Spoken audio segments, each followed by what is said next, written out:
Assalamualaikum warahmatullahi wabarakatuh. Alhamdulillah. Selalu saja lisan kita memuji Sang Pencipta Allah atas segala nikmat yang dilimpahkan kepada kita. Dan juga selanjutnya kita panjatkan salawat dan taslim kepada utusan Allah Nabi besar Muhammad sallallahu alaihi wa ala alihi wa sahbihi wasallam sebagaimana Allah telah memerintahkan kita untuk mengucapkannya. Semoga saja teman-teman sekalian seluruh amal saleh yang pernah kita kerjakan diterima oleh Allah SWT dengan pahala yang sempurna, serta juga seluruh dosa-dosa yang pernah kita lakukan dimaafkan dan diganti dengan kemahamuran Allah menjadi pahala dengan izinnya. Dan juga semoga sisa umur kita semuanya berisikan amal-amal saleh dan kita meninggal di atas Islam dan iman. Allahumma amin. Tema kita pada siang ini teman-teman sekalian tentang masalah saudaraku inilah rahasia rezekimu. Dan ini tema yang cukup panjang ya, kalau ingin dibahas mungkin berhari-hari pun tidak akan selesai kalau kita membahas masalah rezeki. Tapi coba kami simpulkan di poin-poin penting, ini pun juga poin-poinnya sangat padat, tentang apa itu rezeki dan kiat-kiat apa agar bisa seseorang di antara kita selalu mendapatkan rezeki dari Sang Pencipta Allah Subhanahu wa Ta'ala. Yang pertama teman-teman sekalian, kita harus pahami rezeki itu bukan sebatas duit atau uang saja ataupun harta. Kita harus memahami lebih luas makna rezeki itu, karena semua yang mencakup kebutuhan seseorang untuk melalui kehidupan di muka bumi ini, bahkan di akhirat sana, diistilahkan dengan rezeki. Anda diberikan kesehatan, sebuah rezeki. Anggota tubuh Anda juga bisa berfungsi, mata bisa melihat, telinga bisa mendengar, dan yang lainnya juga bisa berfungsi, ini juga rezeki. Anda masih diberikan umur, rezeki. Anda masih diberikan makanan, minuman, rezeki. Dan juga termasuk Anda mendapatkan harta benda, ya rezeki. Nah, cuma kebanyakan orang dia mengurung makna rezeki di materi saja. Sehingga pada saat dia sehat, namun mungkin secara ekonomi dia biasa saja atau miskin, dia menganggap dirinya tidak mendapatkan rezeki. Atau misal, dia hanya makan hari itu makanan yang menurut dia biasa saja. Dia berharap yang lebih baik dan dia melupakan bahwa itu adalah bagian daripada rezekinya. Ya. Dan seterusnya, semua itu makna rezeki. Dan rezeki itu sangat luas. Sekali lagi saya katakan, di dunia kebutuhan kita kalau terpenuhi namanya rezeki, ya. Dan juga di akhirat, maksudnya orang ke dalam surga, selamatnya dari neraka, ini juga adalah rezeki yang luar biasa, ya. Jadi ini terkait satu sama yang lainnya. Baik, kita akan bahas teman-teman sekalian rezeki secara global ini dalam beberapa ayat-ayat Al-Quran yang perlu Anda renungi tentunya, supaya Anda tidak perlu lagi mencari rezeki itu kepada selain Allah Subhanahu wa Ta'ala, terutama kita seorang muslim, ya. Kita coba buka surah Az-Zariyat, surah nomor 51 ayat 56 sampai 58. Surah Az-Zariyat, surah nomor 51 ayat 56 sampai 58, saya akan bacakan. A'udzu billahi minasyaitonir rajim. Bismillahirrahmanirrahim. Wa ma khalaqtul jinna wal insa illa liya'budun. Ketahuilah, kata Allah, aku tidak menciptakan jin dan manusia. Kita ada di muka bumi ini terus turun-temurun, dari bayi, kemudian anak-anak, kemudian remaja, kemudian menikah, kemudian tua, kemudian meninggal dunia.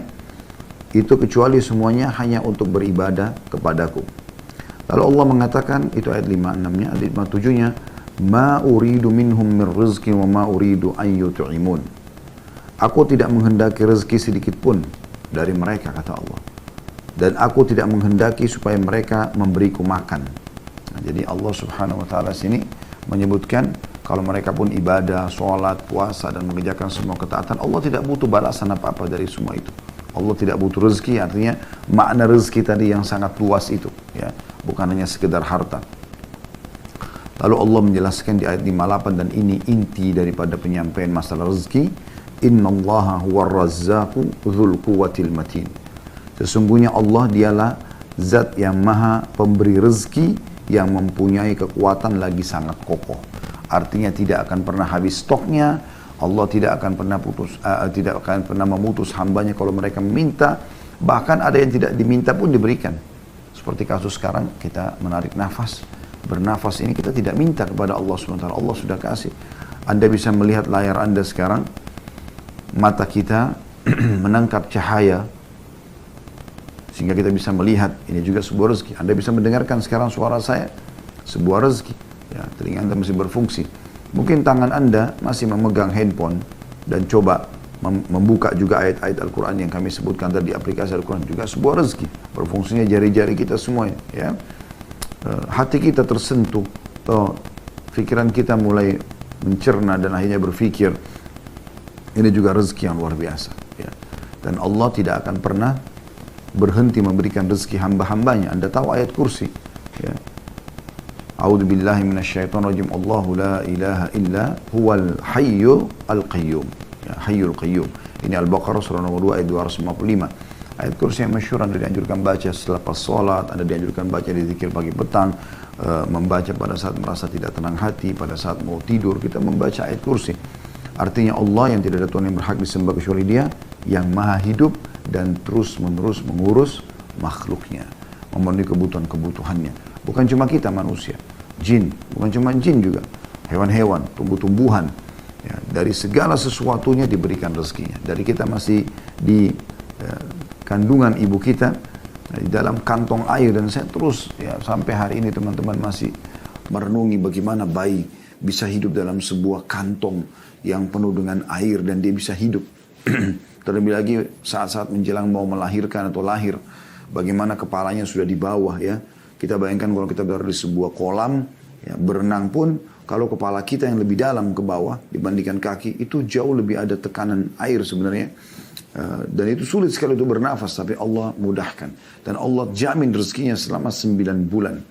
Apapun yang diminum dan dikonsumsi oleh ibunya, dari vitamin, makanan, nutrisi umumnya, maka akan sampai kepada dia saripatinya dengan hikmah Allah subhanahu wa ta'ala. Oleh karena itu teman-teman sekalian, Allah menjamin semua itu. Dan kita harus menyadari masalah ini. Dan dalam masalah ini teman-teman sekalian, ada sebuah ceramah yang pernah saya dengarkan, ya, dari salah satu dosen di Ummul Qura. Beliau bernama Dr. Muhammad, dan beliau mengatakan ada seorang teman, dia bilang menghubungi saya, dia bilang gitu, ya. Dia menceritakan orang ini butuh modal, butuh melunasi utangnya. Intinya dia sangat butuh sekali. Kemudian dia telepon Dr. Muhammad, lalu dia mengatakan, saya butuh sekali rezeki, ajarkan kepada saya doa, mungkin saya bisa baca. Kata Dr. Muhammad, lalu saya teringat tiba-tiba, terlintas pada saat lagi telepon, kita sekilas begitu saja tentang ayat ini. Az-Zariyat 56 sampai 58, ya. Wa ma khalaqtul jinna wal insa illa liya'budun. Aku tidak ciptakan jin dan manusia kecuali untuk menyembah kepadaku. Ma uridu minhum rizqin wa ma uridu minhum an yut'imun. Aku tidak pernah, kata Allah, mengharapkan balasan rezeki dari mereka dan tidak berharap mereka berikan makan. Innallaha war-razzaqu dzul quwwatil matin. Allah adalah zat yang Razzaq, yang maha pemberi rezeki, tidak pernah habis stoknya, selalu siap setiap saat memberikan siapapun yang memohon kepadanya, bahkan yang tidak memohon pun diberikan, ya. Dan mempunyai kekuatan dan sangat kokoh. Artinya tidak akan pernah ada yang bisa menolak apapun yang Allah berikan kepada hambanya. Tidak ada yang bisa menahan itu. Lalu orang itu, kata Syekh Muhammad, saya ajarkan kepada dia, coba baca dalam doamu, ya Razzaq dzul quwwatil matin, wahai zat yang pemberi rezeki yang sangat mempunyai kekuatan dan sangat kokoh, berikanlah aku rezeki, urzuqni. Kata orang itu, baiklah, kemudian dia amalkan. Kalau tidak salah, ya, saya sudah cukup lama dengan ceramah itu, kalau tidak salah dia mengatakan, sebulan setelah itu atau beberapa waktu setelah itu, saya ditelepon kembali orang tersebut, dia mengatakan, jazakallahu khairan, razaqani ar-razzaq dzul quwwatil matin bimilyon rial. Artinya, semoga Allah membalas Anda dengan kebaikan. Orang itu bilang kepada Dr. Muhammad, ya, sesungguhnya aku telah diberi rezeki oleh Razzaq, sifatnya Allah tadi, ya, dalam Al-Quran. Zat yang maha pemberi rezeki, dzul quwwatil matin, yang sangat punya kekuatan dan sangat kokoh. Saya dikaruniai dengan 1 juta rial. Ya. Ini salah satu yang berhubungan dengan ayat ini saja. Tentu ayat ini tidak, walaupun tidak dihubungkan dengan kisah Dr. Muhammad tadi, siapapun, ya, bisa mengamalkan dengan diikuti dengan keyakinan. Kemudian teman-teman sekalian, kita lihat dalam ayat-ayat Al-Quran agar kita menyadari tentang masalah rezeki ini. Anda bisa buka juga di dalam surah Ar-Rum, ya, surah nomor 30 dalam Al-Quran ayat 40. Ya. Anda bisa buka di aplikasi supaya bisa baca terjemahannya sekalian, ya. Dan kita banyak membaca ayat Al-Quran di sini.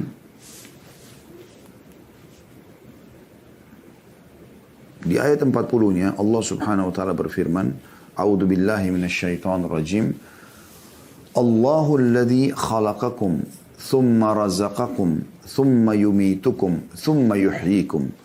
Hal min syurakaikum man yaf'alu min dzalikum min syai' subhanahu wa ta'ala amma yusyrikun.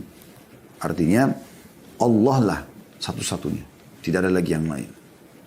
Jadi orang yang kembali kepada ayat ini, kembali kepada Tuhannya Allah, maka pasti diberikan rezeki. Kepada selain Allah, perhatikan Allah katakan, Allah lah yang menciptakan kamu.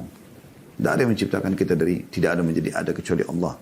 Kemudian memberimu rezeki, nafas, cahaya bisa ditangkap oleh mata sehingga bisa memantulkan kembali dan melihat, telinga yang bisa menangkap suara sehingga kita mengerti apa yang sedang ditujukan kepada kita dari ucapan orang di hadapan kita, tangan bisa menjamah, kaki melangkah dan seterusnya.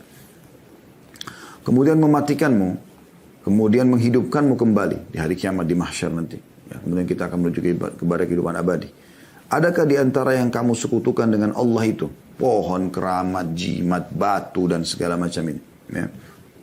Yang dapat berbuat sesuatu dari demikian itu, maha suci lah dia dan maha tinggi dari apa yang mereka persekutukan itu. Jadi di sini Allah Subhanahu wa taala memastikan dialah yang memberi rezeki, tidak ada yang lain.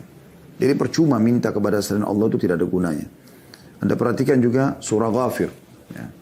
Buka lagi surah Ghafir, surah nomor 40, ya. Atau tepatnya surah Mu'min, ya. Dua namanya ini, ya, surah ini.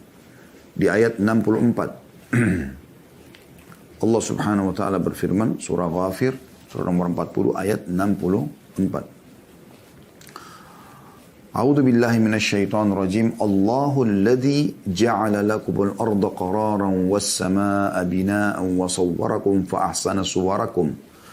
وصوركم فأحسن صوركم ورزقكم من الطيبات ذلكم الله ربكم فتبارك الله رب العالمين. Allah lah yang telah menjadikan bumi bagi kamu tempat menetap, menghampar sekali. Dan ini tidak mungkin siapapun yang punya sekutu atau Tuhan selain Allah, coba sampaikan kepada dia, apakah dia yang ciptakan bumi? Ajak ngomong, tanya, datangkan buktinya, tidak akan pernah bisa. Apalagi kalau benda-benda mati, jimat, batu, pohon, yang jelas-jelas dalam mata manusia tidak mungkin bisa ngomong gitu ya. Allah lah yang telah menjadikan bumi bagi kamu tempat menetap dan langit sebagai atap. Lebih besar lagi langit. Ya. Dan membentuk kamu dan membaguskan rupamu. Alis seperti ini, mata, hidung, bibir, lidah, gigi, tangan, dan segala macam keindahan dalam tubuh manusia dan kesempurnaan yang luar biasa gitu. Serta memberimu atau memberi kamu rezeki dari hal-hal yang baik-baik. Ya. Artinya Allah sudah membuat fitrah kita teman-teman sekalian suka dengan yang baik-baik. Misalnya bau wangi, ya, penataan yang rapi, ya, itu kan fitrah kita suka. Ya. Allah berikan dari yang baik-baik dan semua yang thayyibat itu yang baik-baik Allah halalkan. Ya. Tapi tentu berhubungan dengan halal, nanti kita jelaskan masalah itu ya. Dalam beberapa poin kiat menambah rezeki itu. Yang demikian itu adalah Allah Tuhan kalian. Yang Maha Agung, Tuhan alam semesta. Jadi Allah terus memperkenalkan dirinya, tidak ada yang memberi rezeki kecuali dia. Jangan pernah minta, jangan pernah bergantung, jangan pernah memohon, ya, kecuali kepada Allah Subhanahu wa ta'ala. Juga Anda bisa lihat dalam surah Qaf, ya, surah nomor 50 dalam Al-Quran. Di ayatnya ayat 6 sampai ayat 11 ya. Surah Qaf ayat 6 sampai ayat 11. Allah menyebutkan A'udzu billahi minasyaitonir rajim. Afalam yanzuru ila as-sama'i fawqahum kaifa banaynaha wa zayyanaha wa ma laha min furuj. Maka mengapa mereka tidak melihat ke langit yang ada di atas mereka? Bagaimana kami meninggikannya dan menghiasinya, dan langit itu tidak mempunyai retak sedikit pun. Allah mengajak kita berpikir. Jangan minta kepada selain Allah. Apalagi patung seperti orang-orang zaman jahiliyah dulu di Mekah. Ya, zaman sekarang pun masih ada orang seperti jahiliyah. Minta-minta pada patung. Minta-minta pada jin, syaitan, melalui para dukun-dukun.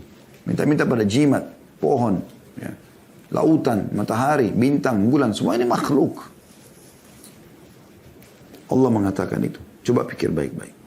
Mengapa mereka tidak melihat ke langit di atas kepala mereka? Bagaimana kami meninggikannya? Bagaimana kami menghiasinya dengan bintang-bintang, dengan matahari, dengan bulan? Dan mereka tidak temukan sedikit pun retak di langit itu. Pada Allah sebutkan lagi di depan mata kita bumi. Di ayat 7 itu tadi ayat 6-nya. Ayat 7-nya, wal arda madadnaha wa alqaina fiha rawasiya wa ambatna fiha min kulli zawjin bahij. Dan kami hamparkan juga bumi itu. Dan kami letakkan padanya gunung-gunung yang kokoh. Dan kami tumbuhkan padanya segala macam tanaman yang indah dipandang oleh mata. Siapa yang buat itu semua? Tidak ada yang memperlakukan diri seperti ini kecuali Allah. Ya. Bumi bisa ditinggali, dipijaki, dibangun rumah, ya, dicocok tanami, diambil hasilnya.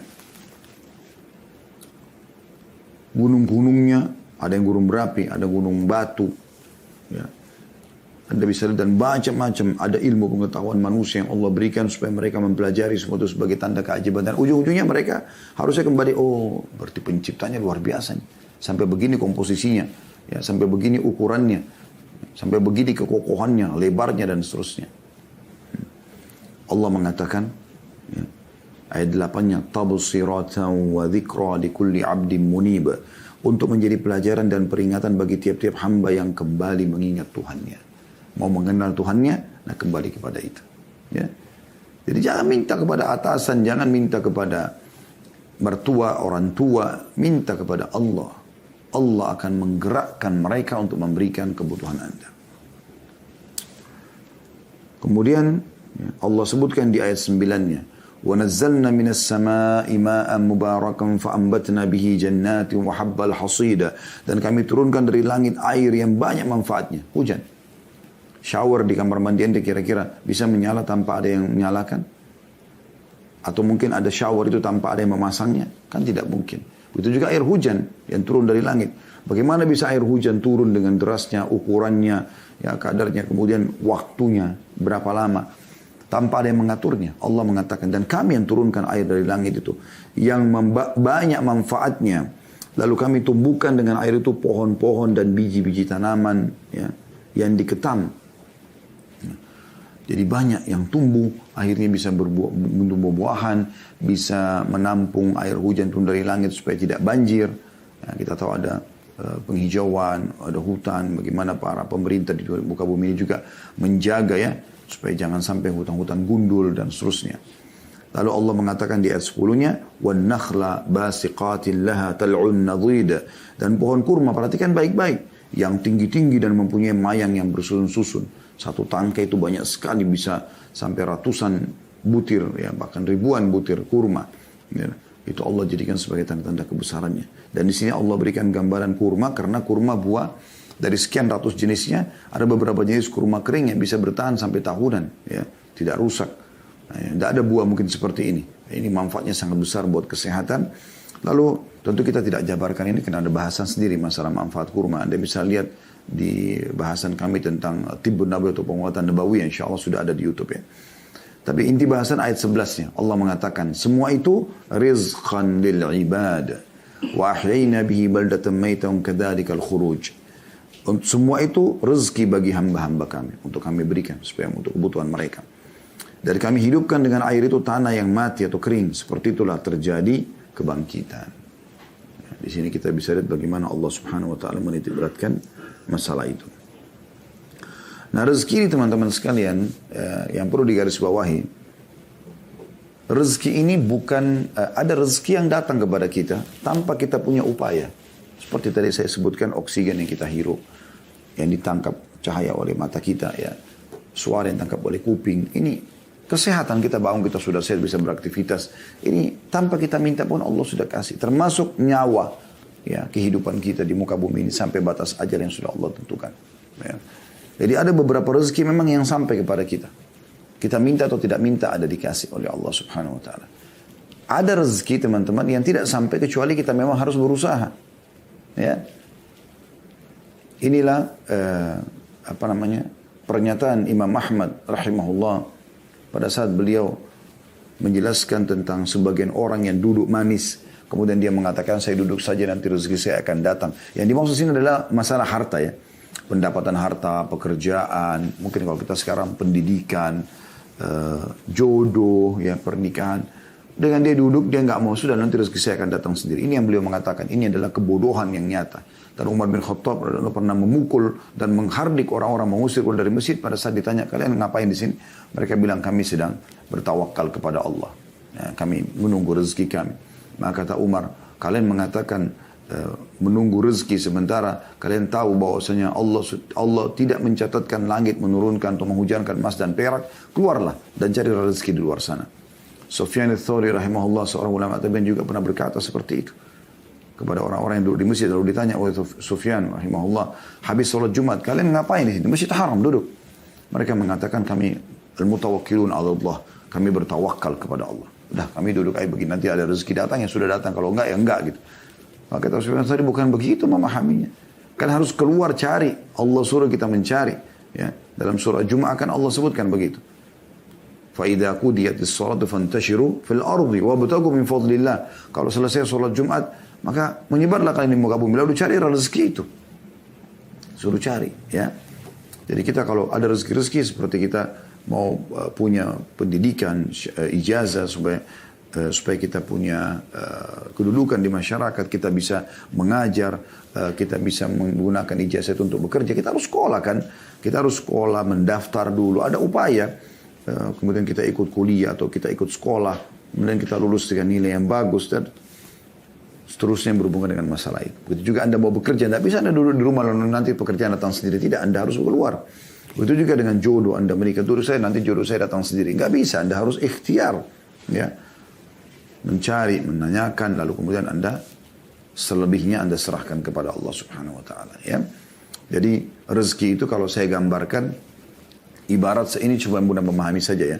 Ibarat pohon, ada buahnya yang berjatuhan, ada buahnya yang bergelantungan. Kalau buah yang berjatuhan ini, Anda tinggal pungut, selesai Anda dapatkan. Sekian tadi oksigen Anda tinggal hirup. Ya, mata, cahaya tinggal ditangkap oleh mata, telinga tinggal ditangkap oleh kuping, dan seterusnya lah. Ya. Ya, mungkin panjang sekali kalau kita rincikan. Intinya itu contoh-contohnya. Dan ada rezeki, ada buah yang Anda naik pakai tangga untuk mengambil buah itu. Ya. Jadi sudah kita kasih contoh-contohnya. Anda mau punya ijazah sekolah, Anda mau punya jabatan, Anda mau menikah, ya. Anda mau mengembangkan, mau lebih banyak lagi pendapatannya. Memang ini harus dengan upaya, ya. Seperti kita misalnya sudah S1, ngajar di kampus, ya. Gajinya misalnya 5 juta. Lalu saya berpikir, saya ingin gaji lebih besar, ya. Bagaimana caranya? Oh, kalau orang S2 di kampus, kalau kita bicara lingkup, jadi dosen misalnya. Orang kalau S2 gajinya lebih besar. Tadi kalau S1 ini contoh saja, misal 5 juta. Kalau orang S2 gajinya 7 juta. Kalau orang S3 gajinya 9 juta atau 10 juta. Kalau orang profesor bisa lebih banyak gitu kan.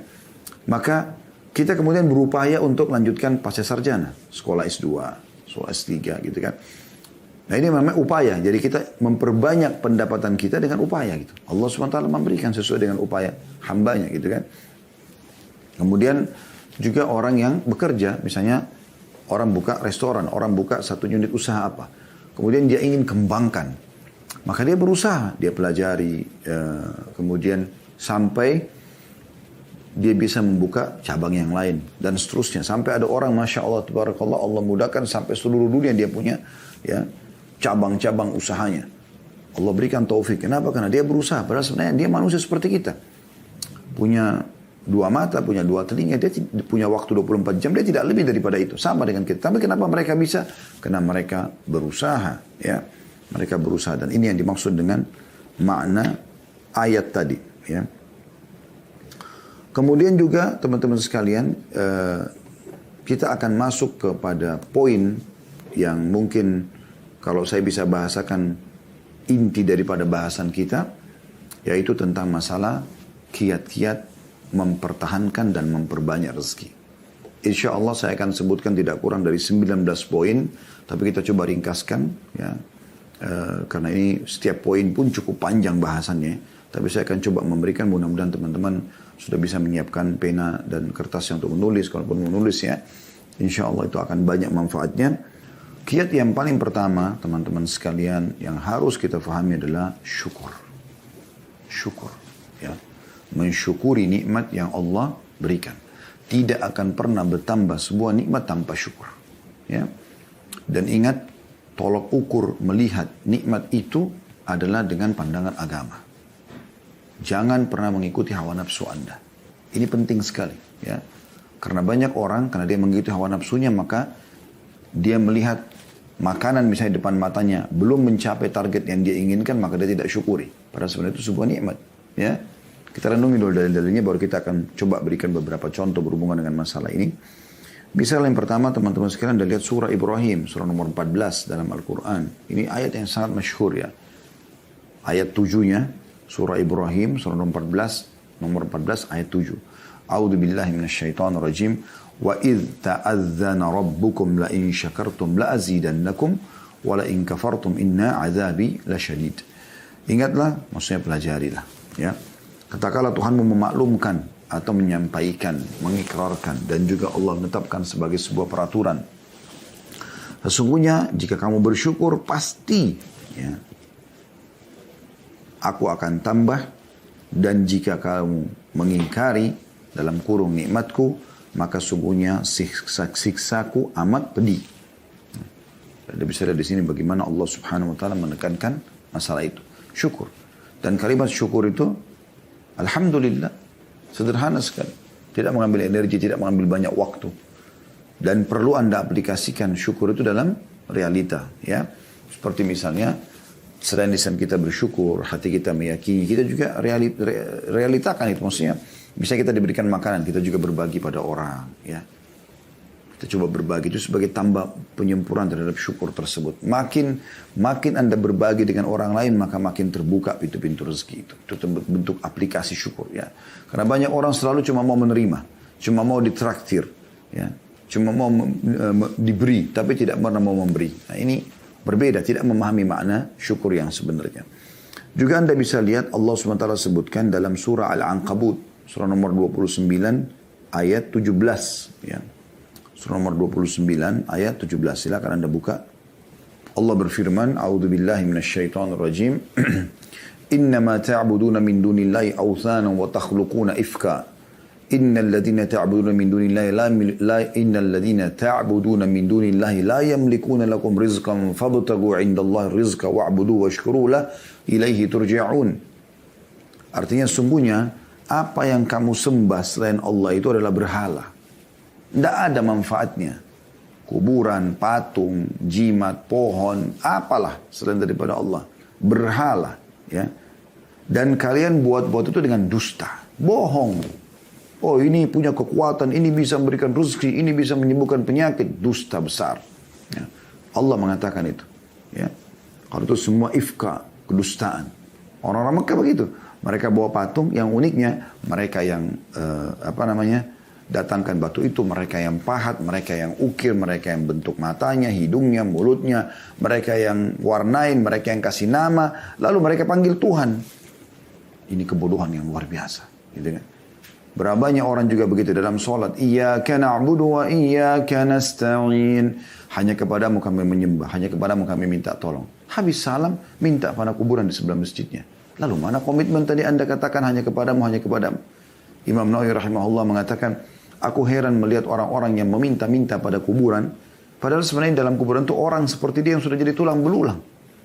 Kalau kita yakin kuburan orang soleh itu bisa memberikan manfaat kepada kita, kenapa kita tidak yakin kepada pencipta dia, pencipta tanah dan batu nisan itu adalah Allah yang lebih mampu. Dan Allah Al-Hayyul Qayyum, zat yang maha hidup dan terus-menerus mengurus makhluknya. Itulah yang dilakukan oleh para sahabat Nabi Ridwanullahi alaihim.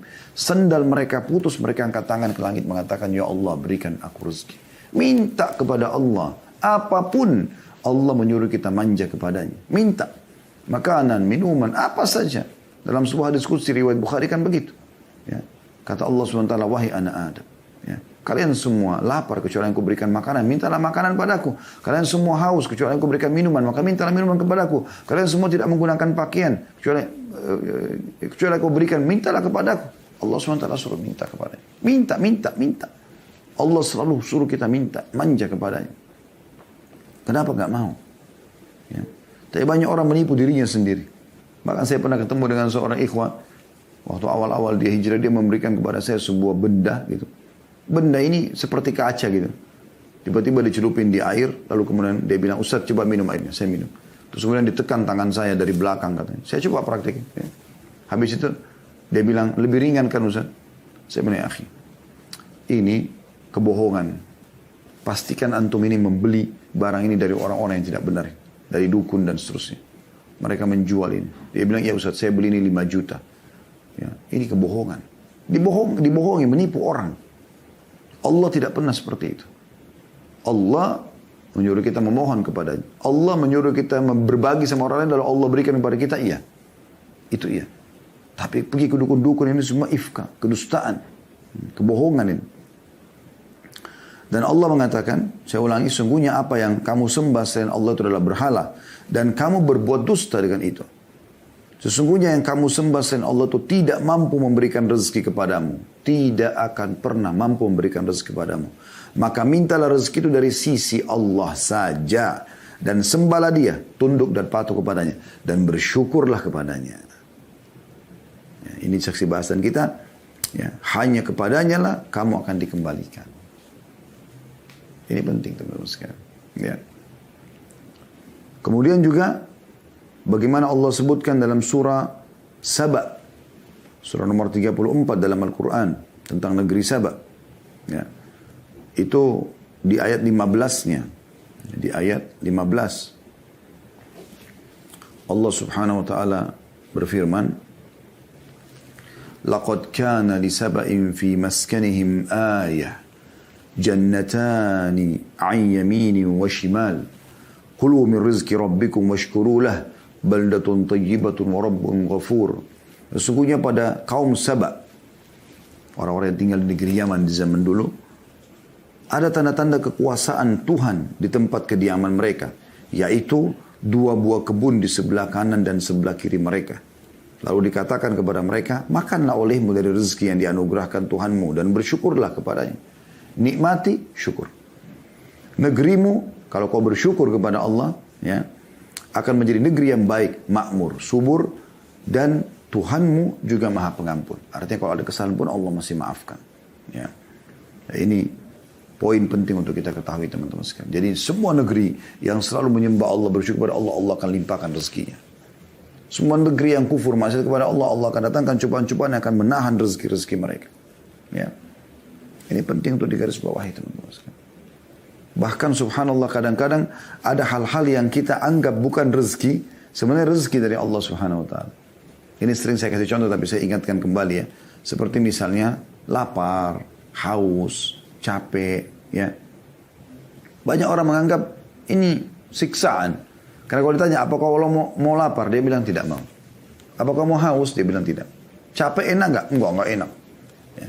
Padahal sebenarnya lapar itu teman-teman adalah rezeki dari Allah agar kita bisa merasakan nikmatnya makanan. Ya. Coba kalau Anda kenyang, Anda tidak tahu harus mau makan, Anda tidak tahu nikmatnya makanan itu. Anda cuma tahu, ya sudah, makan saja. Ya. Apa yang mau makan, mau manis, asam, pedas, oke, kita pilih. Tapi kalau orang lapar teman-teman, dia tahu bagaimana nikmatnya makanan itu. Ya. Begitu juga dengan orang haus, dia tahu nikmatnya dahaga itu, dia tahu nikmatnya minum. Begitu juga dengan capek.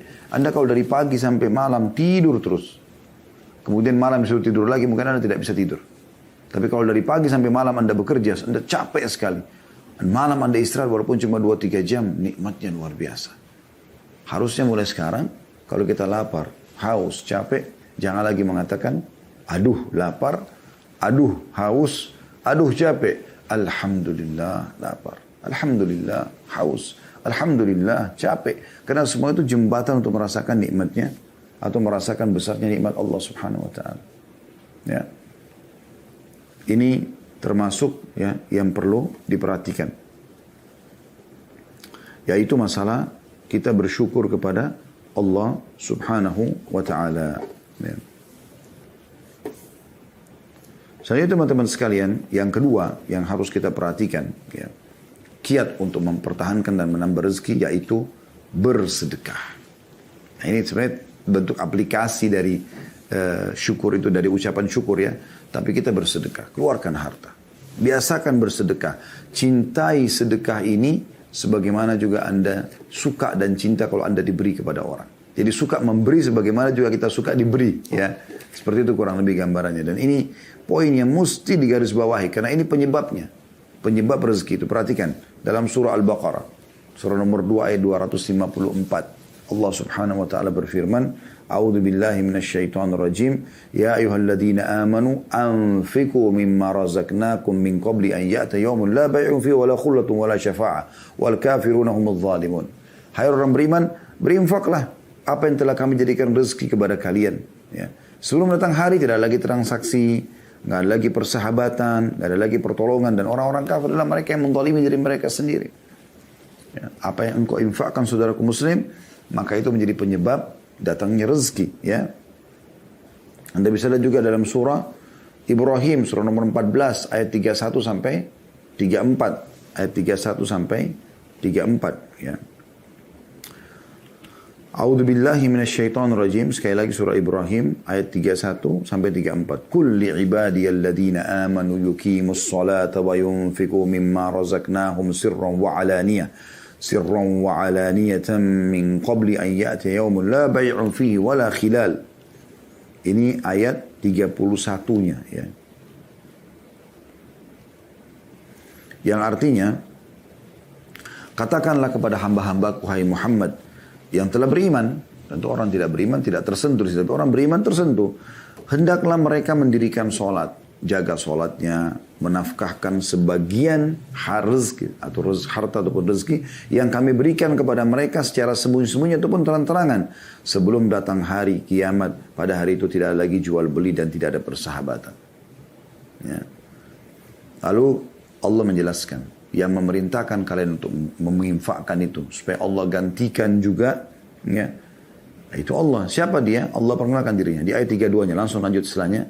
Allahul ladzi khalaqas samawati wal arda wa anzala minas samai ma'an fa akhraja bihi minats thamarati rizqan lakum wa sakhkhara lakumul fulka litajriya fil bahri bi amri wa sakhkhara lakumul anhar.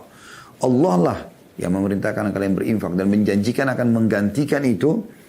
Allah lah yang telah menciptakan langit dan bumi dan menurunkan air hujan dari langit. Kemudian dia mengeluarkan dengan air hujan itu berbagai buah-buahan. Menjadikan rezeki yang dijadikan rezeki untuk kalian. Dan dia telah menundukkan bahtera bagi kalian. Supaya bahtera itu berlayar di lautan dengan kehendaknya. Dan dia telah menundukkan pula bagimu sungai-sungai. Bisa diambil airnya, bisa diambil ikannya, bisa diambil perhiasannya dan segala macam. Ayat 33-nya. وَسَخَّرَ لَكُمُ الشَّمْسَ وَالْقَمَرَ Saya ulangi, وَسَخَّرَ لَكُمُ الشَّمْسَ وَالْقَمَرَ دَائِبَيْنِ وَسَخَّرَ لَكُمُ اللَّيْلَ وَالنَّهَارِ. Dan dia juga telah menundukkan pula bagi kalian matahari dan bulan. Matahari terbit pagi hari itu bernama malam, maghrib. Bulan keluar malam gitu kan. Itu semua ditundukkan. Dan terus menerus beredar dalam orbitnya. Dan telah menundukkan bagimu juga malam dan siang. Malam istirahat, siang untuk beraktivitas.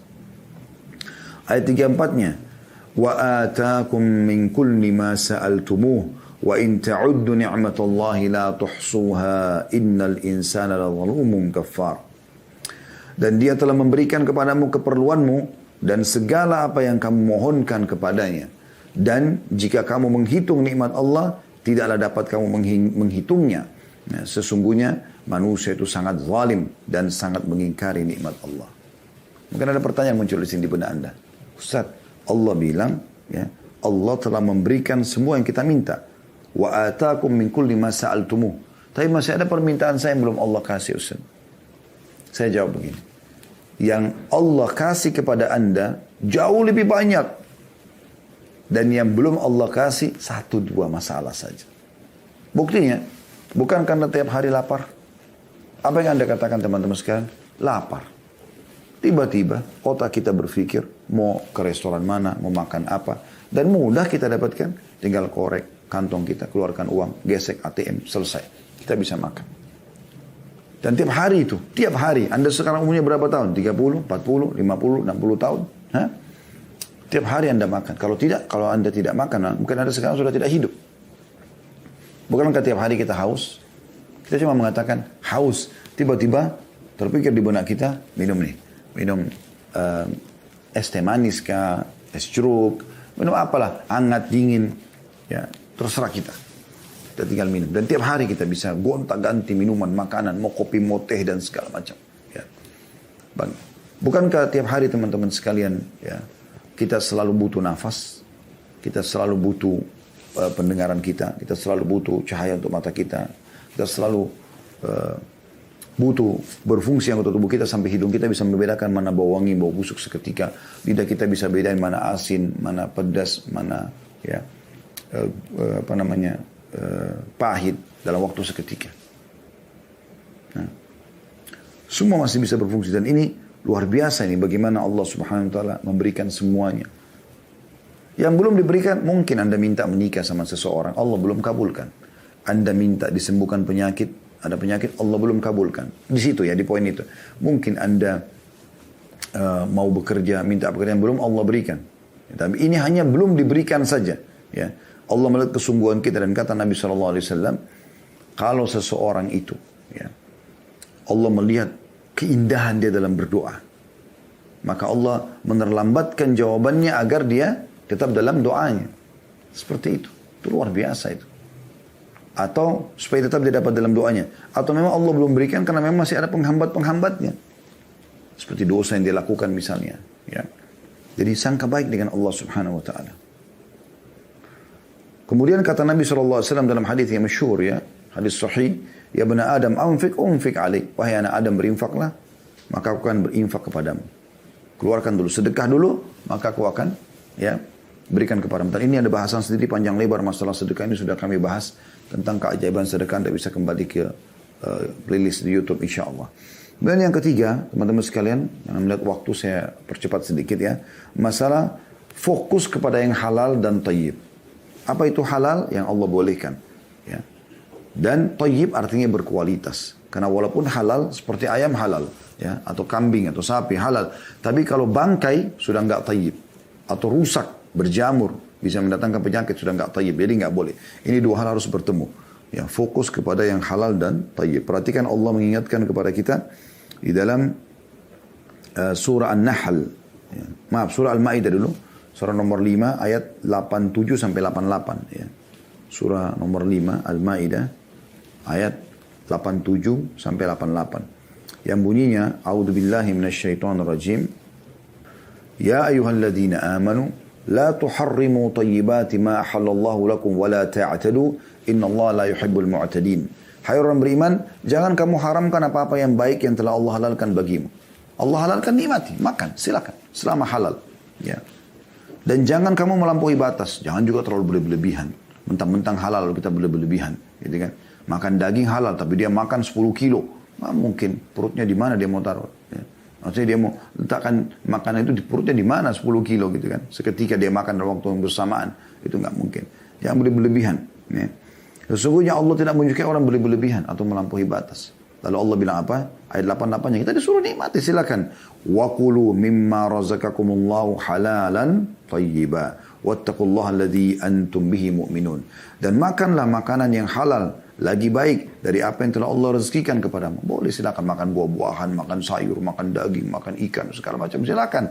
Yang penting halal Allah bolehkan dan thayyib, berkualitas, ya. Jangan rusak, ya. Jangan yang berbahaya, jangan bangkai, gitu kan.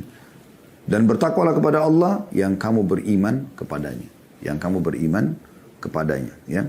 Kemudian juga dalam surah An-Nahl, surah nomor 16. Juga Allah Subhanahu Wa Taala mengingatkan kepada kita di ayat 114-nya. Ya. A'udzu billahi minasyaitonir rajim. An-Nahl 114. Ya. Fakulu mimma razaqakumullahu halalan tayyiban washkuru ni'matallahi in kuntum iyyahu ta'budun. Maka makanlah yang halal lagi baik dari rezeki yang telah diberikan ke Allah kepadamu. Dan syukurilah nikmat Allah itu. Jika kamu hanya kepadanya saja menyembah. Ya. Jadi kita disuruh makan yang halal dan thayyib. Boleh, silakan. Ya. Bahkan pernah saya kasih contoh. Kalau seandainya Anda masuk ke dalam satu supermarket. Anda mau beli jenis buah. Misalnya apel. Apel kualitas A harganya misalnya 200.000 per kilo.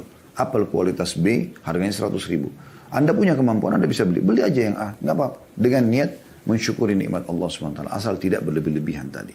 Bahkan Anda bisa mendapatkan pahala kalau Anda mau menikmati itu.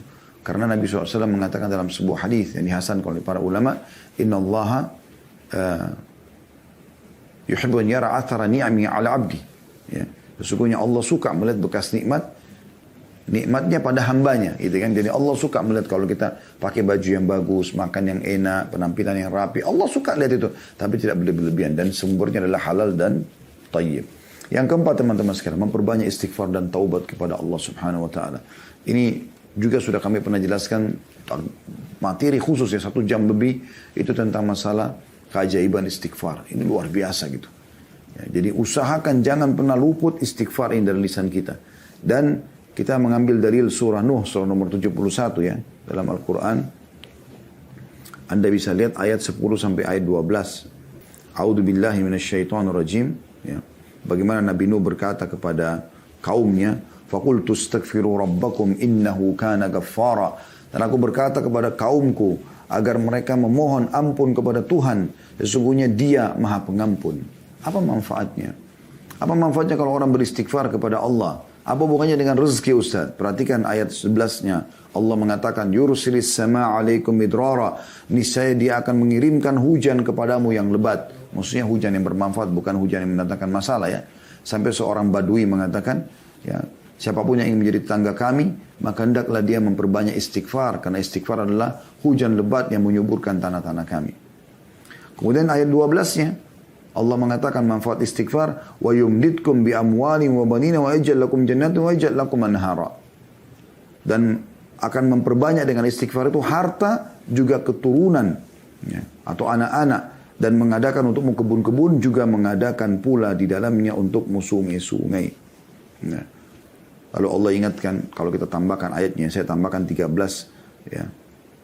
Dan beberapa ayat setelahnya ini perhatikan baik-baik. Allah mengatakan, "Malakum la tarjuna lillahi waqara." Mengapa kamu tidak percayakan kebesaran Allah? Apa yang menghalangimu untuk minta hanya kepada Allah? Wa qad khalaqakum atwara, sementara Dia telah menciptakanmu dengan beberapa fase, tingkatan. Dari sperma ketemu sama sel telur, gumpalan darah, gumpalan daging, dan seterusnya sampai jadi manusia. Ya. Lalu Allah mengatakan di ayat 15-nya, "Alam tara kaifa khalaqallahu sab'a samawatin tibaqa." Tidakkah kalian lihat bagaimana Allah menciptakan 7 lapis langit bertingkat-tingkat? Kenapa masih ragu? Ayat 16-nya, "Wa ja'ala al-qamara fihinna nuran wa ja'ala asy-syamsa siraja wa ja'ala asy-syamsa siraja." Dan Allah menciptakan padanya bulan sebagai cahaya dan menjadikan matahari sebagai pelita. "Wallahu ambatakum minal ardi nabata."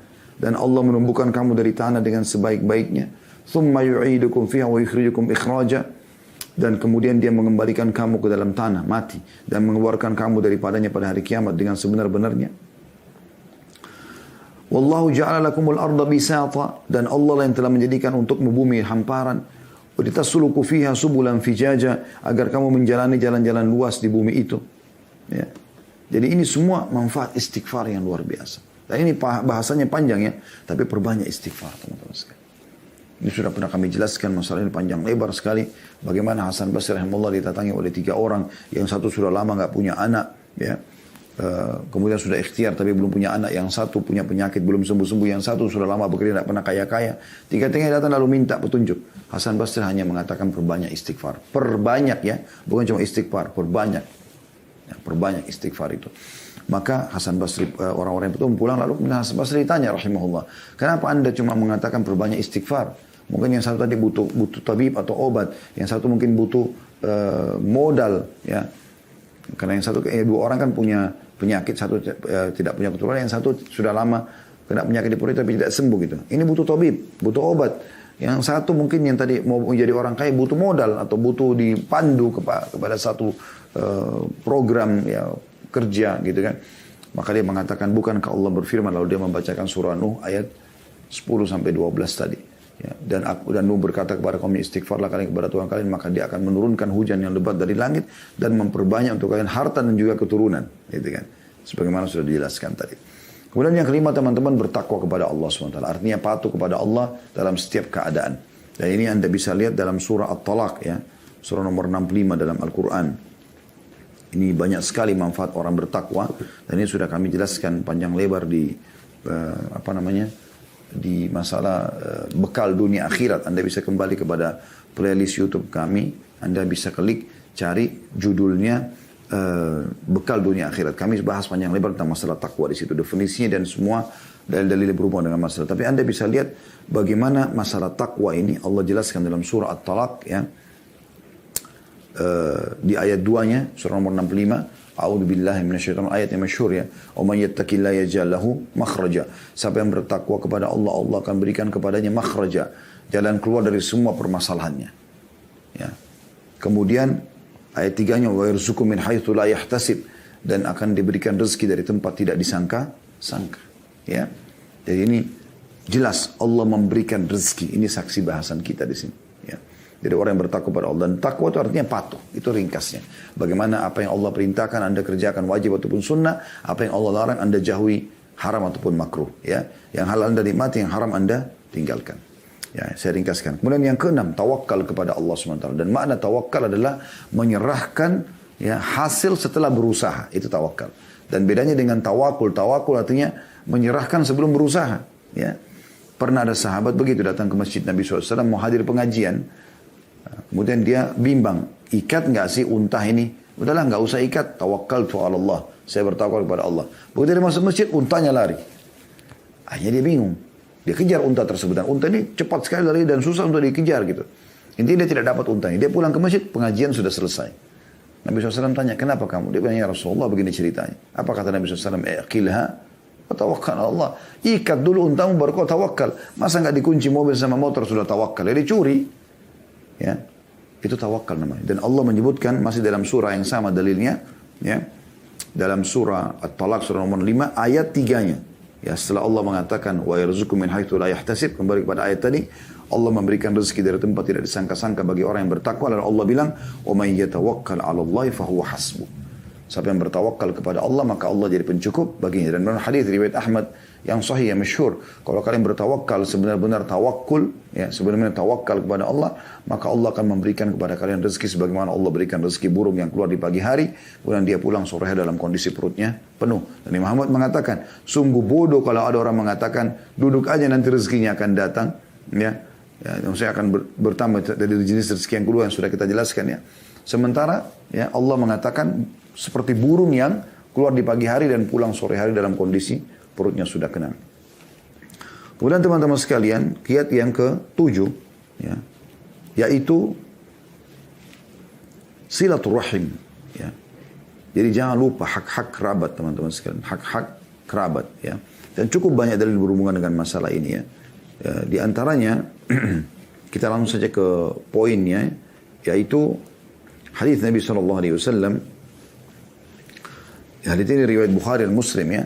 Man sarrahu an yubsata lahu fi rizqihi wa yunsa'u lahu fi athari falyassir rahimah. Barang siapa yang ingin dilapangkan rezekinya dan dipanjangkan umurnya, hendaklah dia menyambung silaturahim. Ya, dilapangkan rezekinya. Ya, rahim ini orang-orang yang punya hubungan kekerabatan dengan kita. Makanya pada ada sahabat dalam hadis Bukhari juga membawa sebuah kantong dirham. Dia mengatakan, ya Rasulullah, ini ada kantong dirham, saya ingin sedekah. Ada 2 orang target saya. Yang satu punya hubungan kerabat, yang satu tidak punya hubungan kerabat. Yang mana saya dahulukan? Kata Nabi SAW, kalau kau berikan kepada orang yang punya hubungan kerabat, dengan kau akan mendapatkan 2 pahala sekaligus. 2 pahala sekaligus. Yaitu pahala sedekah dan pahala silaturahimnya. Ya. Kemudian juga di dalam hadis yang lain, ya, hadis ini diriwayatkan oleh Bukhari dalam Adab Mufrad. Man ittaqa rabbahu wa wasala rahimahu nusi'a fi ajalihi wa thara ma lahu wa ahabbahu ahluhu. Artinya, siapa yang bertakwa kepada Allah, ini kayak menggabungkan poin tadi ya, poin nomor 5, takwa kepada Allah. Dan menyambung silaturahim, disambung dengan poin nomor 7 tadi ya, silaturahim kepada kerabatnya. Niscaya umurnya akan diperpanjang dan hartanya akan diperbanyak, serta keluarganya akan mencintainya. Jadi ini jelas sekali bagaimana Allah Subhanahu wa taala melapangkan rezeki dengan silaturahim. Jangan teman-teman begitu Allah berikan Anda rezeki, justru Anda melupakan kerabat. Ada kerabat-kerabat yang miskin, apalagi di sini puncak daripada silaturahim adalah masalah orang tua, kedua orang tua. Ini penting. Ini panjang teman-teman, tapi saya ringkaskan. Kemudian yang ke-8, haji dan umroh. Haji dan umroh ya. Ini amal usahakan sering dikerjakan, walaupun sekarang masih tertutup, baru akan dibuka insya Allah, dan semoga Allah kembalikan pulih seperti biasa. Karena Masya Allah jemaah umrah dan jemaah haji kita ini cukup banyak, dan semangat itu sangat bagus. Renungi hadis-hadis Nabi SAW ini ya. Di antaranya Kata Nabi SAW ya, tabi'u bainal haji wal umrah fa innahuma yanfiyani al-faqra wal dhunuba kama yanfi al-kiru khabath al-hadid wal dhahabi wal fidda wa laysa lil hajjati al-mabrur jazaa thawabun ila al-jannah. Artinya selalulah ya, ikut sertakan antara haji dan umrah. Setelah haji, umrah haji lagi. Begitu terus, usahakan semampunya. Karena keduanya akan menghilangkan kemiskinan, berarti akan jadi kaya. Dan dosa-dosa, bersih dosa-dosanya. Sebagaimana pembakaran menghilangkan karat pada besi, emas dan perak. Sementara tidak ada balasan haji yang mabrur kecuali surga. Ya. Di dalam hadis yang lain, hadis riwayat Ibnu Majah, dan Syekh Albani menghasankan hadis ini, kata Nabi SAW, al-ghazi fisabilillah wal haji wal mu'tamir wafdullahi da'ahum fa'ajabu wa sa'alu fa'atahum. Sesungguhnya, kata Nabi SAW, orang yang berperang jalan Allah, juga orang yang haji serta umrah adalah tamu-tamu Allah. Ya. Allah memanggil mereka, maka mereka pun memenuhi panggilannya. Oleh karena itu, jika mereka meminta, pasti Allah akan berikan kepada mereka. Allah berikan kepada mereka. Jadi mereka minta apapun diberikan. Oleh karena itu, salah satu kunci ya terpenuhi hajat-hajat kita teman-teman sekalian, yaitu bagaimana kita melakukan haji dan umrah. Baik teman-teman sekalian. Selanjutnya kita pindah poin nomor 9. Hijrah. Hijrah. Ya. Hijrah puncaknya adalah hijrah dari negara kafir yang kita tidak bisa ibadah ke negara Islam. Juga masuk dalam makna hijrah, sebagian ulama mengatakan, ini sudah kita jelaskan di bedah buku kita, hijrah dari kemaksiatan kepada ketaatan. Walaupun alhamdulillah sudah selesai kemarin bukunya kita bedah ya. Tapi yang jelas buku itu berisikan banyak bab-bab tentang masalah hijrah. Nah ini sebagian ulama mengatakan hijrah juga pindah dari keadaan kemaksiatan, ya keterpurukan keimanan kepada ketaatan kepada Allah SWT. Jadi hijrah. Dan masuk dalam umumnya firman Allah SWT dalam surah An-Nisa. Anda bisa buka surah nomor 4 ayat 100. A'udzu billahi minasyaitonir rajim. Wa may yuhajir fi sabilillah yajid fil ardi muragaman katsiran wa sa'a. Barang siapa yang berhijrah di jalan Allah, maka dia akan menemukan muragaman ya. Yaitu peluang-peluang ya, rezeki-rezeki. Katsira, banyak. Wasa'a dan kelapangan ya. Allah SWT berikan kelapangan. Banyak pendapat ulama berhubungan dengan masalah ini, tapi yang jelas ayat-ayat ini sudah berbicara dengan dirinya sendiri kalau dia akan menjadi penyebab rezeki ya. Kemudian yang ke-10 teman-teman, doa. Sering berdoa kepada Allah SWT. Doa ini adalah sumber rezeki ya. Minta kepada Allah SWT sebelum keluar rumah, berdoa ya. Zikir pagi petang, baca doa ya. Antara azan iqamah sepertiga malam berdoa kepada Allah SWT. Doa banyak sekali manfaatnya. Kalau kita ingin bahas ini panjang, dan saya sudah ada judul teman-teman, kita sudah bedah di YouTube judulnya, di playlist Anda bisa lihat dahsyatnya doa. Di situ luar biasa bagaimana doa punya pengaruh yang sangat luar biasa. Usahakan Anda selalu manja, bergantung, dan doa itu ringkasnya curhat dengan Allah. Kenapa tidak mau? Hadis yang dihasankan oleh Tirmidzi, kata Nabi SAW, man lam yadu Allah yaghdab alaih. Saya tidak minta pada Allah, Allah malah murka padanya. Karena dia seakan-akan sombong. Harusnya dia minta kepada Allah SWT. Dan di antara doa yang masyhur yang kita selalu dianjurkan baca di pagi hari ya. Allah marzuqni ilman nafi'a. Ya Allah berikanlah aku rezeki, berikanlah aku ilmu yang bermanfaat. Wa rizqan wasi' dan rezeki yang luas. Wa amalan mutaqabbal dan amal yang diterima. Jadi kita berdoa kepada Allah SWT. Ingat, doa dimulai sebelum aktivitas. Makanya kita berdoa sebelum makan, sebelum tidur, sebelum keluar rumah, sebelum biologis ya. Jadi berdoa dulu. Sebelum ke dokter kita berdoa dulu supaya Allah jadikan dokter itu penyebab kita sembuh. Jadi doa ini sangat penting ya. Berdoa kepada Allah SWT. Biasakan berdoa. Jadikan doa itu sebagai satu rutinitas yang kita lakukan sehingga kita bergantung kepada Tuhan kita. Kemudian yang ke-11 teman-teman, nikah. Dan nikah ini termasuk pintu rezeki ya, pintu rezeki. Anda bisa lihat firman Allah SWT dalam surah An-Nur, surah nomor 24 ayat 32. Ya. Allah SWT berfirman, A'udzubillahi minasyaitonirrajim, wa ankihul ayama minkum was-salihina min ibadikum wa imaikum iyakunu fuqara yughnihimullah min fadli wallahu wasi'un alim. Jelas sekali ayatnya. Dan nikahkanlah orang-orang yang sendirian di antara kamu. Jangan biarkan ada bujang, duda, gadis, janda. Menikah. Mudahkan pernikahan itu. Dan orang-orang yang layak menikah dari hamba-hamba sahayamu, dari laki-laki dan perempuan. Jika mereka miskin, maka dengan pernikahan itu Allah akan memampukan mereka dengan karunia-Nya. Dan Allah maha luas pemberiannya, lagi maha mengetahui. Dan sabda Nabi SAW jelas sekali, gitu kan. Dalam Ibnu Mas'ud Abdullah bin Mas'ud, bukan hadis ya, tapi perkataan sahabat mauquf, kata Abdullah bin Mas'ud radhiyallahu anhu, iltamisul ghina fin nikah. Carilah kekayaan pada pernikahan. Itu kata beliau, jelasnya, gitu kan. Dan ini diriwayatkan oleh Ibnu Jarir dan juga ya, dinukil oleh Ibnu Katsir dalam tafsir beliau. Ya. Begitu juga hadis Nabi SAW yang masyhur, ya, yaitu kata Nabi SAW, thalathatun kulluhum haqqun 'ala Allah azza wa jal aunuhu. Ada 3 golongan yang pasti Allah akan memenuhi kebutuhan mereka. Al-mujahidu fi sabilillah, orang yang jihad di jalan Allah, wan nakihu alladhi yuridul afaf, dan orang yang menikah karena takut ya, terjerumus dalam dosa, maksudnya dia menyelamatkan dirinya. Wal mukatibu alladhi yuridul ada, dan orang budak yang mau bebaskan diri sehingga ditebus dirinya pada majikannya. Tapi di sini saksi bahasan kita adalah seseorang yang menikah, ya. Kemudian teman-teman sekalian yang ke-12, menuntut ilmu, belajar, ya. Ini juga termasuk pintu rezeki tersendiri, ya. Cukup banyak dalil berhubungan dengan masalah ini teman-teman sekalian, tapi ada riwayat yang menarik, yaitu riwayat Anas bin Malik radhiyallahu anhu. Beliau mengatakan, kana akhawani ala ahdi Nabi sallallahu alaihi wasallam. Ada 2 orang dulu bersaudara di zaman Nabi sallallahu alaihi wasallam. Fa kana ahaduhuma ya'ti Nabi sallallahu alaihi wasallam wal akharu yahtarifu fashkan. Ada 2 orang yang datang kepada Nabi sallallahu alaihi wasallam, yang satu ya, menuntut ilmu dan yang lainnya giat bekerja dan dia membiayai saudaranya gitu. Al-muhtarifu akhahu fasyaka al-muhtarifu akhahu ila Nabi sallallahu alaihi wasallam.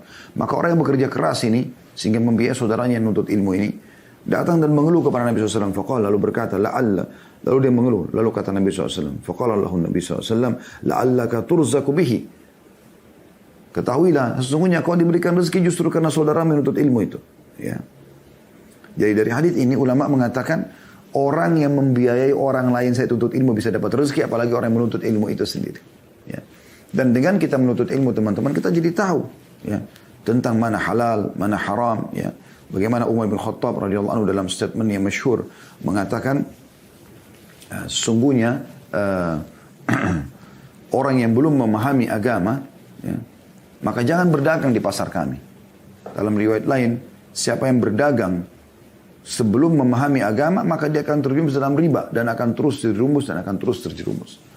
Jadi memang ilmu ini akan membuat kita jadi tahu mana halal mana haram, gitu kan?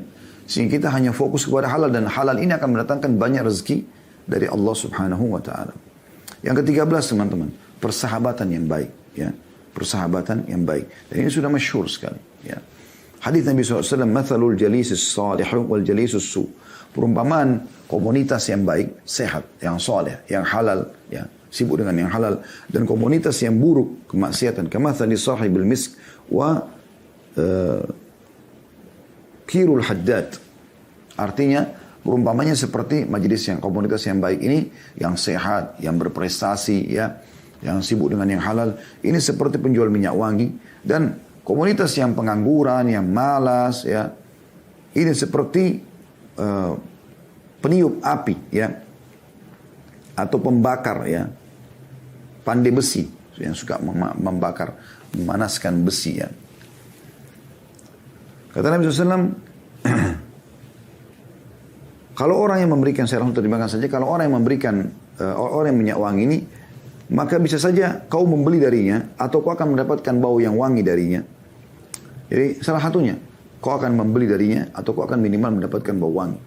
Dan perumpamaan pandai besi bisa membakar baju badanmu atau bajumu, atau paling tidak kau akan mendapatkan bau yang busuk dari dia. Jadi kalau teman-teman berteman sama orang yang berprestasi, itu akan besar sekali pengaruhnya. Orang yang cerdas dan juara di sekolah, di kampus, Anda akan mirip sama dia. Orang yang berprestasi dalam bisnisnya, punya perusahaan, Anda juga akan seperti dengan dia. Orang yang hafal Quran, orang yang macam-macam, ya, kebaikan-kebaikan, Anda akan mirip dengan dia. Tapi kalau Anda bergaul dengan pengangguran, pemalas, Anda akan sama juga dengan dia. Perhatikan sabda Nabi SAW, Al-maru ala dini khalili, falyandur ahadukum ila man yukhalil. Seseorang akan sesuai dengan kebiasaan teman karibnya. Ya kan gitu. Oleh karena itu perhatikanlah baik-baik siapa yang jadikan sebagai teman karib. Hadis sahih diriwayatkan Abu Daud dan juga Tirmidzi. Ya, jadi harus hati-hati. Ini penting, komunitas yang sehat. Jadi kalau mau prestasi cari teman-teman yang berprestasi. Pasti akan seperti itu. Dan kami sudah praktekin itu teman-teman sekalian. Di kampus dulu saya cari teman-teman yang prestasi, saya teman sama mereka. Nilai saya berdekat dengan mereka. Ya. Kalau berteman sama orang yang malas, tidak mau belajar dan segala, akan sama dengan mereka. Begitu juga dengan pada saat kita tarik kepada hal-hal yang lainnya. Kemudian selanjutnya yang 14, keterampilan, punya keterampilan. Dan juga teman-teman sekalian inovatif. Dan ini penting ya. Ini penting sekali. Jadi dalam sebuah hadis yang dihasankan oleh para ulama, kata Nabi SAW, Inna Allah yuhibbu min amalin, Inna Allah yuhibbu min abdin idha amila amalan an yutqinahu. Atau kama qala Nabi SAW. Artinya, sesungguhnya Allah sangat suka dari seorang hamba, kalau dia mengerjakan satu perbuatan, maka dia menguasainya. Ini penting. Ya. Dan ini teman-teman sekalian, harus kita kuasai keterampilan. Dan kata Umar bin Khattab, kuasailah keterampilan. Karena biasanya seseorang di antara kalian membutuhkannya satu waktu. Gitu kan? Dan Umar bin Khattab pernah melihat ada orang tampan, bersih. Kata dia, aku melihat seseorang tampan dan bersih. Pada saat aku tanya, apa pekerjaannya, dikatakan pengangguran, maka jatuh di mataku. Ya. Ya, sudah pernah kita jelaskan juga di tema, kalau Anda mau dengarkan, bisa lihat di playlist YouTube. Katakan ya untuk sukses. Ya. Jadi bagaimana kita dianjurkan. Dan kita di sini teman-teman usahakan selalu punya tatwir, ya, inovatif. Kita berkreasi, kembangkan teman-teman selama itu boleh. Dan Allah SWT akan berkahi selama kita sudah berusaha. Ya. Ini juga poin tentunya. Kemudian poin yang ke-15 teman-teman sekalian, jauhi sifat pengemis. Ya. Berkeluksah. Ini penting. Ya. Dan kita harus bekerja teman-teman sekalian. Ya. Tidak boleh membiasakan ya, minta-minta. Dalam sebuah riwayat Imam Ahmad, kata Nabi SAW, Man sa'ala min ghairi fakrin, faka'annama ya'kulul jamr. Siapa yang mengemis, minta-minta pada dirinya, padahal dia tidak fakir, maka seakan-akan dia memakan bara api. Ya. Juga dalam hadis yang lain, diriwayatkan oleh An-Nasai, Tirmidzi, Ahmad. Ya. Dan kata Syekh Albani, hadis ini hadis sahih. Kata Nabi SAW, Al-mas'alatu kada wa kada biha ar-rajul, wajahu illa an yas'ala ar-rajulu sultanan aw fi amrin la budda minhu. Meminta-minta adalah seperti seseorang mencakar wajahnya sendiri. Kecuali jika ia meminta-minta pada penguasa yang memang dia butuh untuk itu, darurat. Atau perkara yang benar-benar ia sangat membutuhkannya. Jadi tidak bisa sama sekali memohon-mohon, ya, mengemis-ngemis. Ya. Dan ini penting teman-teman sekalian untuk difahami. Ya. Bahkan kata Nabi SAW dalam sebuah hadis, tentu ini bahasanya cukup panjang ya. Tidak ada seseorang yang membuka pintu afaf, kemuliaan. Kalaupun dia mau sesuatu, maka dia tawarkan jasanya, dia bekerja. Kecuali Allah bukan pintu kekayaan. Dan tidak ada yang membuka pintu miskin, mengemis, kecuali Allah. Tidak ada yang membuka pintu pengemis, kecuali Allah bukakan pintu kemiskinan. Ya. Kemudian yang ke-16 teman-teman, tidak berputus asa. Ya. Ini salah satu sifat orang beriman ya. Mereka tidak berputus asa ya, terhadap apa yang sudah Allah Subhanahu wa Ta'ala. Tidak boleh putus asa, karena Allah SWT melarang kita berputus asa. Dan cukup banyak ayat-ayat Al-Quran yang menjelaskan masalah itu. Seperti misalnya dalam surah Al-Hijr. Anda bisa lihat surah Al-Hijr ya. Itu di ayat 55-56. Ya. A'udhu billahi minasyaitonir. Qalu basyarnaka bilhaqqi fala takun minal qanitin. Qalu ma yaknutu min rahmati rabbi illa dhallun. Mereka mengatakan, kami menyampaikan kabar gembira kepadamu dengan benar. Maka janganlah engkau termasuk orang yang berputus asa. Ibrahim lalu berkata, tidak ada yang berputus asa dari rahmat Tuhannya, kecuali orang-orang yang sesat. Kata Ibnu Abbas radhiyallahu anhuma, Rasulullah SAW bersabda, syirik kepada Allah, pesimis terhadap karunia Allah, dan putus asa dari rahmat Allah, bagian daripada dosa besar. Waktu ditanya Nabi SAW tentang dosa besar apa? Maka kata Nabi SAW, syirik kepada Allah, menyekutukan Allah. Berputus asa dari pesimis terhadap ya, karunia Allah dan berputus asa dari rahmat Allah adalah bagian daripada ya, dosa besar. Jadi kita tidak boleh. Dan Anda bayangkan bagaimana Allah menyebutkan dalam surah Az-Zumar. Ini ayat yang luar biasa. Surah nomor 39 ayat 53 ya. A'udzu billahi minasyaitonir rajim. Qul ya ibadiyalladzina asrafu ala anfusihim la taqnatu min rahmatillah innallaha yaghfiru dzunuba jami'a innahu huwal ghafurur rahim. Katakan hai Muhammad kepada hamba-hambaku yang telah melampaui batas. Sudah terlalu banyak dosanya, banyak pelanggarannya. Jangan putus asa dari rahmat Allah. Allah bisa membersihkan semua kesalahan itu. Dan sungguhnya Allah itu zat yang maha pengampun lagi maha penyayang. Ya. Jadi memang Allah Subhanahu wa taala memberikan peluang agar kita tidak putus asa. Jadi jangan gagal di satu upaya lalu kita putus asa, tidak. Kita orang Islam adalah umat yang bergerak, umat yang tidak mau putus asa. Kalau kita gagal di satu usaha, kita akan berusaha yang lain. Kita gagal melamar di wanita ini, kita akan pindah ke wanita yang lain. Kita ikhtiar terus sampai Allah SWT berikan kepada kita yang terbaik. Kemudian yang ke-17 ya, menjauhi semua yang haram, dosa-dosa. Usahakan jauhi semaksimal mungkin ya. Terutama masalah pendapatan ya, pergaulan, maksimalkan, jauhi.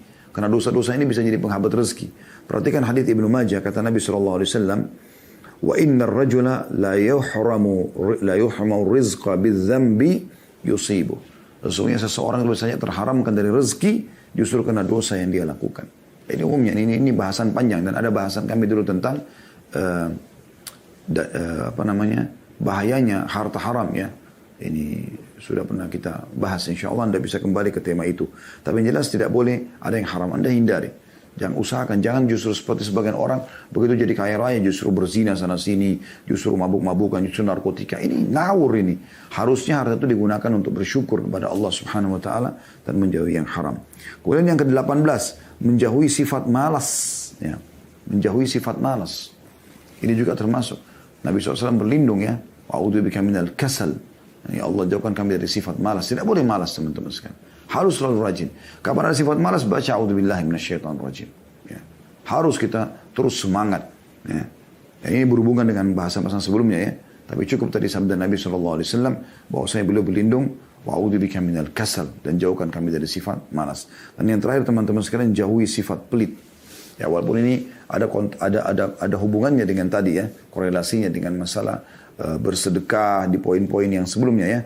Tadi di poin yang kedua ya.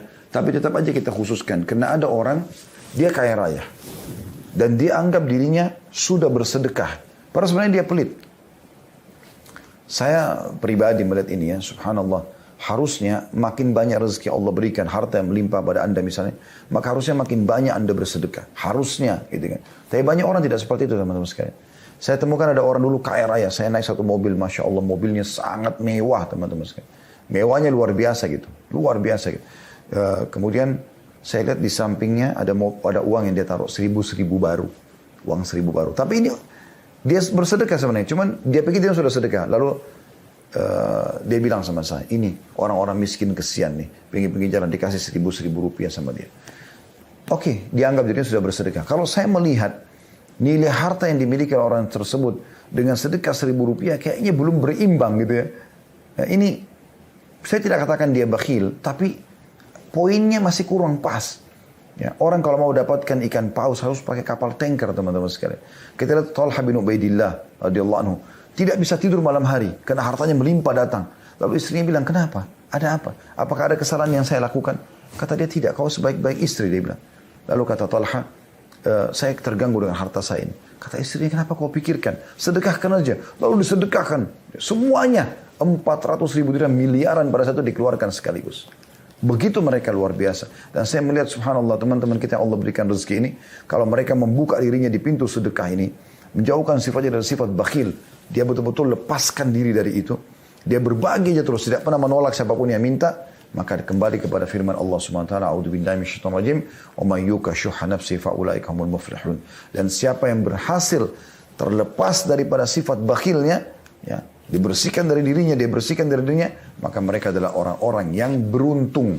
Jadi keuntungan sebenarnya ada di situ teman-teman sekalian. Allahu a'lam.